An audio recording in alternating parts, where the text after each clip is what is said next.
Chapter 17. Blake jumped in his truck and headed for Maribel's place. All was quiet. He considered going to the door and asking Ruby if he could wait inside, but he thought better of it. Things might get loud, and it was after 10. It would be better to keep the interaction outside. A little after 10, Jeremy's truck pulled down the road. He parked and left the vehicle running for a few moments. I'm sure they're wondering what I'm doing here. Blake took a deep breath. He wanted Maribel and Lucien in his life, and he wasn't going to let anyone stop him from trying to make that happen.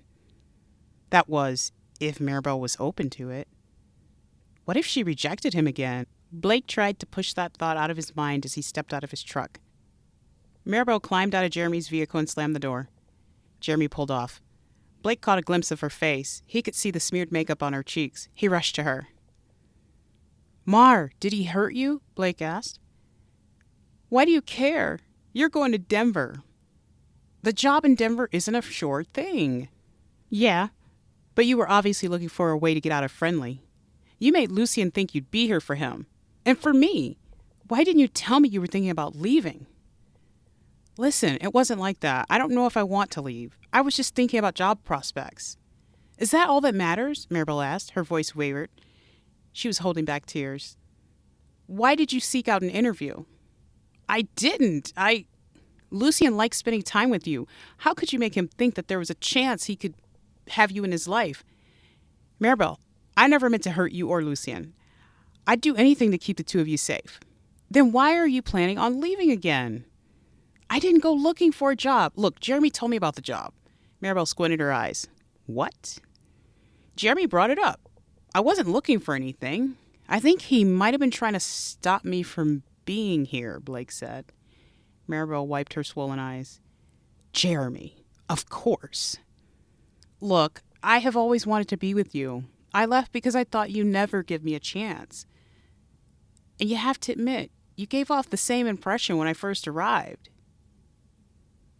You're right, Blake. I'm a single mom, a ranch hand, and a waitress. You're many things. Professional chef, veteran. You're so accomplished. Our paths are not the same. But they could be. I was in love with you, and I wanted to be a father to Lucien. Now I'm back. I want us to be together, but first, I need to know what's going on with you and Jeremy. Maribel turned away from him. She sobbed quietly into her hands. Mar, I love you. Don't say that. Why not? She turned around. Because. That's not a good reason. Please give me a chance. Blake, I promise we'll have this conversation soon, but I have to go now. Where? Maribel kissed him on the cheek and ran toward her truck. Where are you going? I'll be in touch soon. Maribel got in her truck and sped off. This is a long time coming, Maribel said, mashing the accelerator to the floor. Jeremy had tried to ruin her life for the last time. She turned onto Main Street, slowing down when she reached Jeremy's driveway. He was sitting on the front porch. Maribel parked and jumped out. What are you doing here? Jeremy asked. He was leaned back in a rocking chair with a beer in his hand. She marched to the porch and put her hands on her hips. You tried to get Blake to leave. Why? I didn't try to do anything. You've abandoned me and your son, but you can't stand the idea that I might have a chance to be happy. Jeremy laughed. You think Blake, a war veteran and accomplished chef who loves urban life, is going to shack up with a teenage mom whose career path is ranch hand and waitress? You really believe that's going to happen? Jeremy stood up and walked to the edge of the porch before pushing his face close to Maribel's. You made choices that led you to where you are today. You didn't have to have a baby at 16. There were other options. Not for me. I made a mistake with you. Not having Lucien would have been a second and even bigger mistake. It was your choice. Don't blame me for your life. I don't blame anyone for anything. My life is good. You are not going to ruin my chance at happiness. The boy is my son. You aren't going to shift focus from him to your love life, Jeremy snarled. Oh, so now you're claiming your son? It doesn't work that way. Leave us alone. Jeremy grabbed her arms and said, You don't tell me what to do. The headlights on Blake's truck illuminated Maribel and Jeremy on the porch. He parked and ran toward them. This isn't your business, Jeremy said. Take a walk, Peterson. Let her go, now. Jeremy released Maribel. We have things between us that don't concern you. Lucian is not a thing. You don't know if that's my kid. Jeremy, I know. Everyone knows. But you don't have to worry about that. I'm home now. For good. I won't be going to Denver or anywhere else. And I'm going to take care of Maribel and Lucian, even if Mar fights me on it. I won't, Maribel said. You won't what? Jeremy asked. I won't fight it. I'm ready to try to have a family. She turned and looked at Blake. Me, you, and Lucian. Maribel, what are you saying? Jeremy asked. She's saying that she's ready for a life with me. Blake reached out for Maribel's hand. She hesitated, but eventually put her hand in his. Miss Maribel, will you be mine? Maribel's eyes filled with tears. It took you long enough to ask. Yes. Yes, I'll be yours.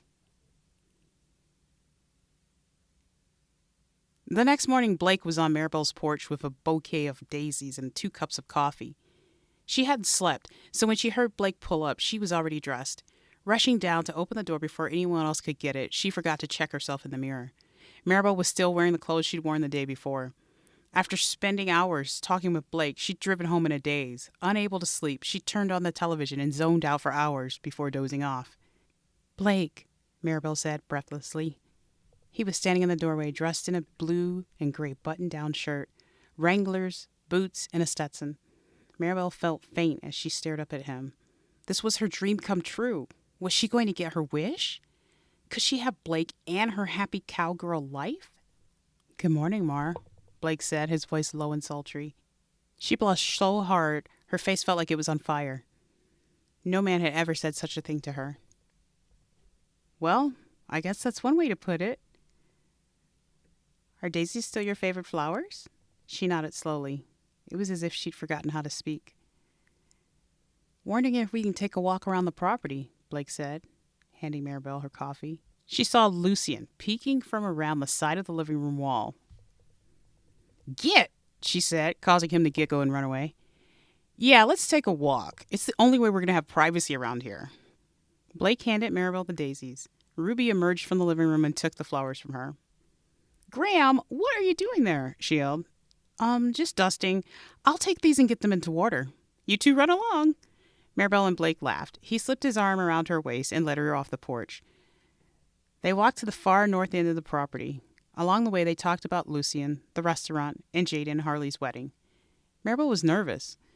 Whenever Blake steered the conversation towards their future, she shifted it back to business. Jada wants a simple wedding. Harley seems on board. I thought that we could do cupcakes instead of a cake, brisket, some type of vegetables. That's all we need. The 4th of July fireworks kick off on the 2nd, so they'll have a ready-built show after the ceremony. And then Blake stopped walking. He turned to face Maribel, bent down, and gently pressed his lips against hers. She considered resisting out of fear, but the warmth of his mouth against hers and his arms wrapped around her body caused her to go limp. Why had she waited so long for this? The kiss wasn't long, but Blake's lips lingered on hers, a sweet acknowledgement that he was more deeply in love with her than she'd realized. That was when the last lingering resistance broke inside of her. Blake had always loved her, no matter what. No one knew her story as well as he did. You didn't have to do that. Oh my gosh, it's too much. Mar, we've wasted time playing games. We got a real chance at being happy. Let's not pass it up. Do you really think so? She asked. I do.